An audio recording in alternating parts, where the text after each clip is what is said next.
In the hush before midnight, the bayous mist coils like silent serpents around ancient cypress roots, and somewhere beyond the veil of fog you'll hear the softest of whispers, voices ode to a promise older than blood. Tonight, we journey into the heart of that restless darkness, where every shadow hides a secret and every ripple carries a curse. If you crave more chilling tales and forbidden rituals, subscribe now to Horror Story and ring the bell. Your next nightmare awaits. Thorny vines scraped at her calves as she stepped off the skiff, each footfall sending a shallow splash echoing across the silent water.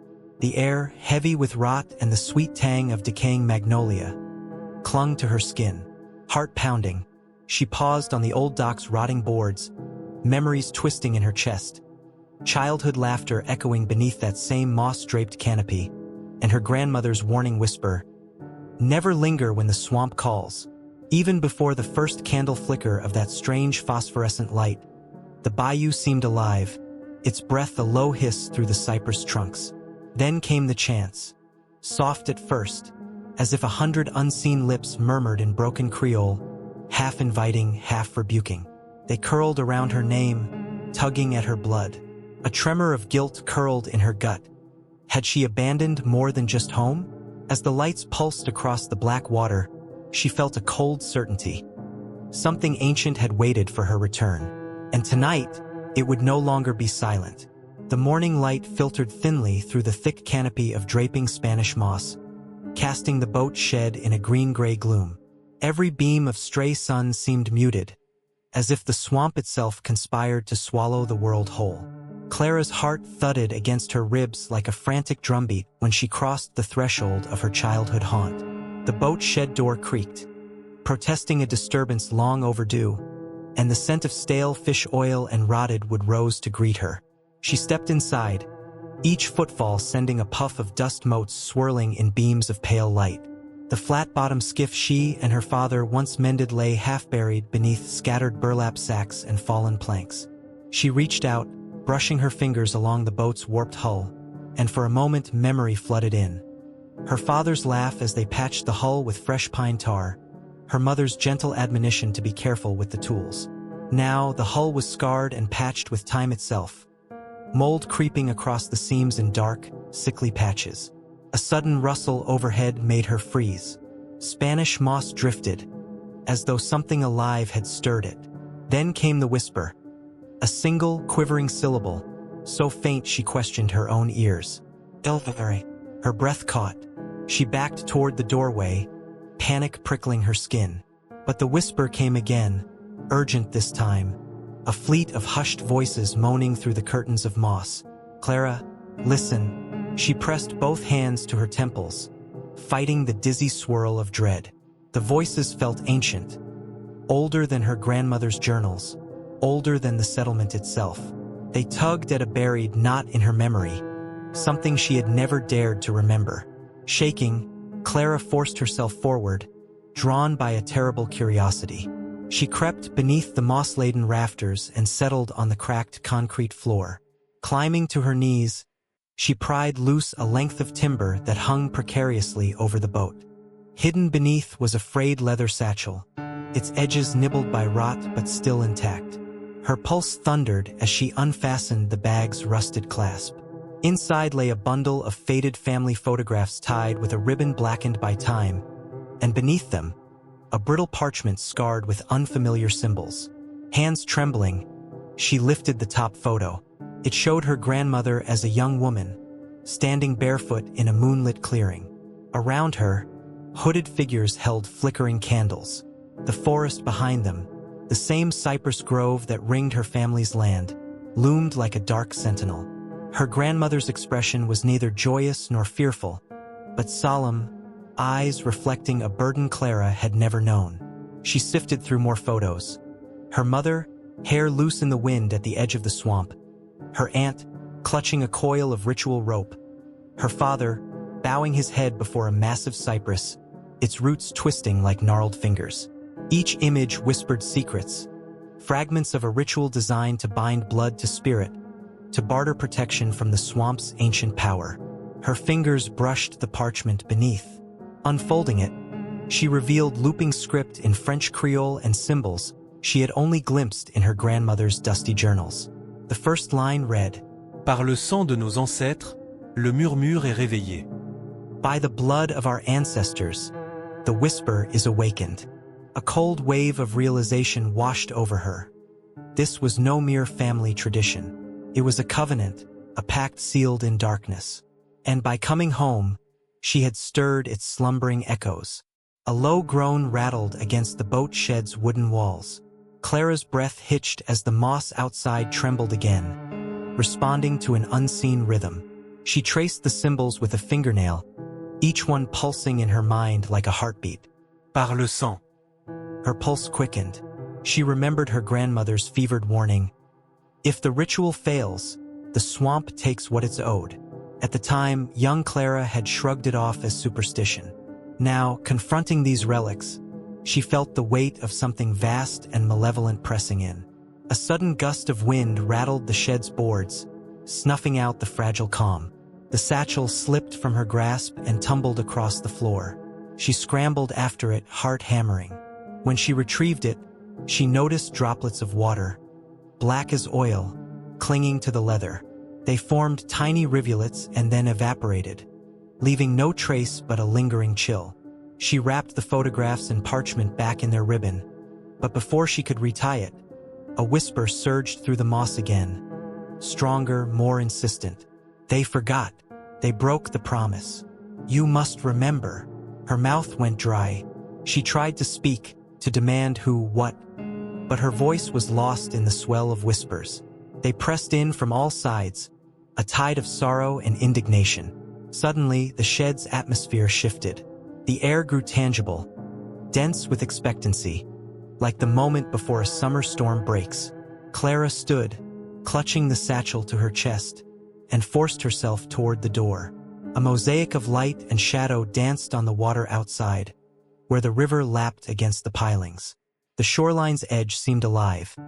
The moss stirred like reaching hands. The cypress trunks pulsed with an unspoken hunger. She stumbled into the open air, gulping oxygen as if she'd been held underwater.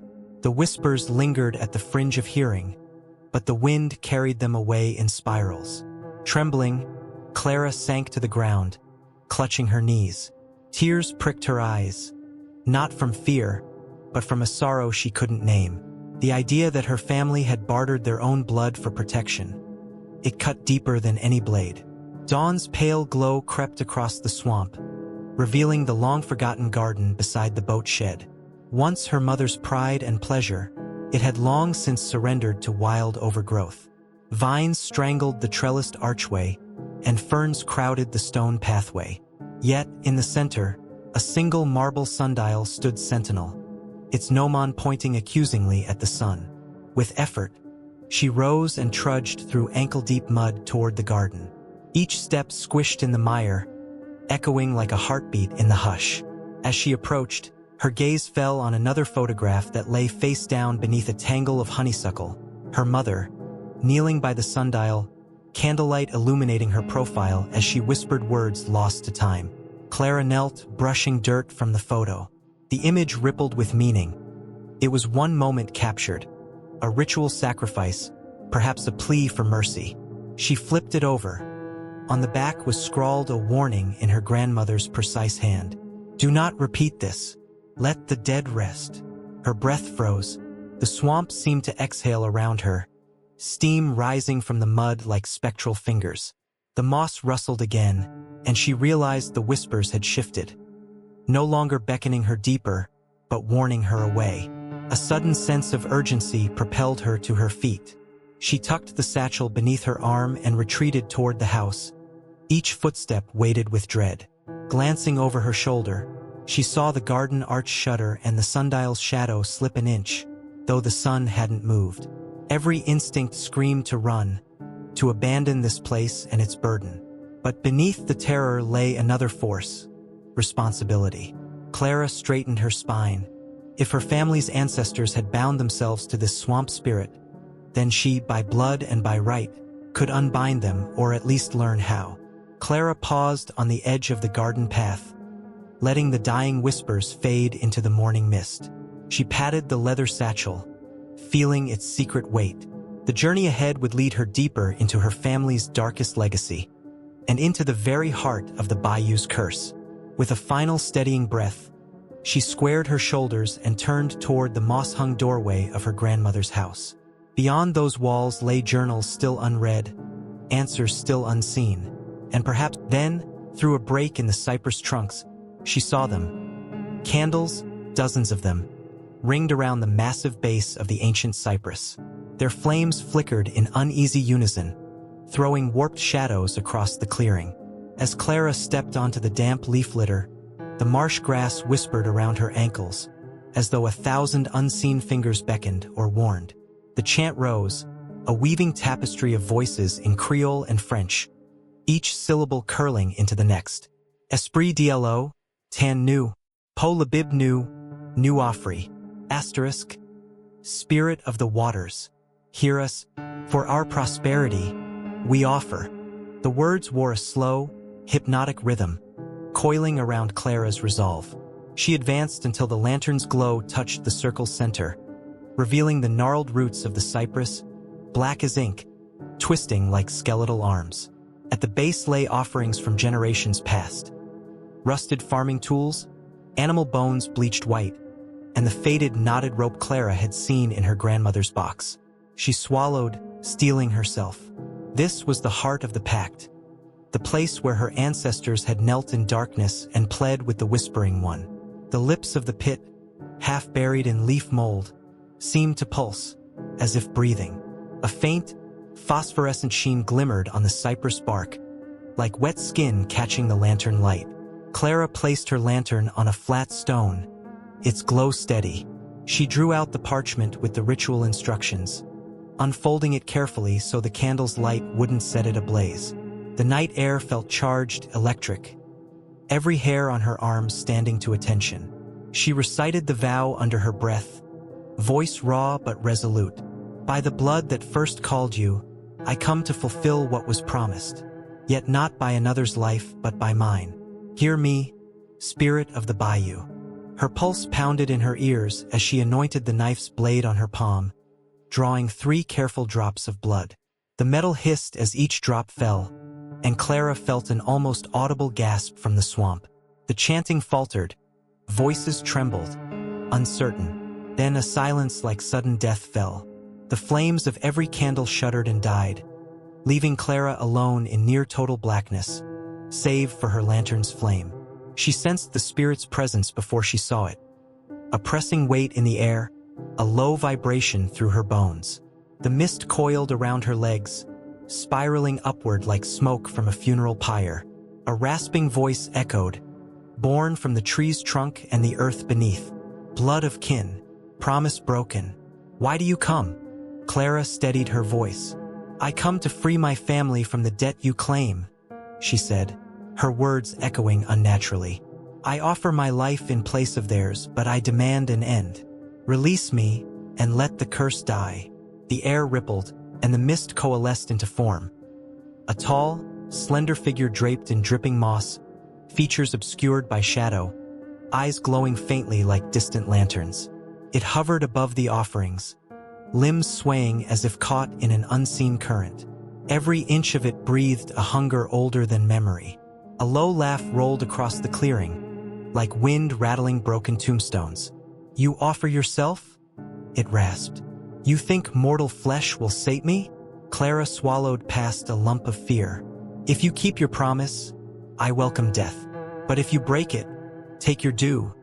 Take me now. She raised the knife, palm forward, as if to impale herself. For a moment, the spirit was still, silent but for the drip of water from its cloak. In that pregnant hush, Clara's chest heaved.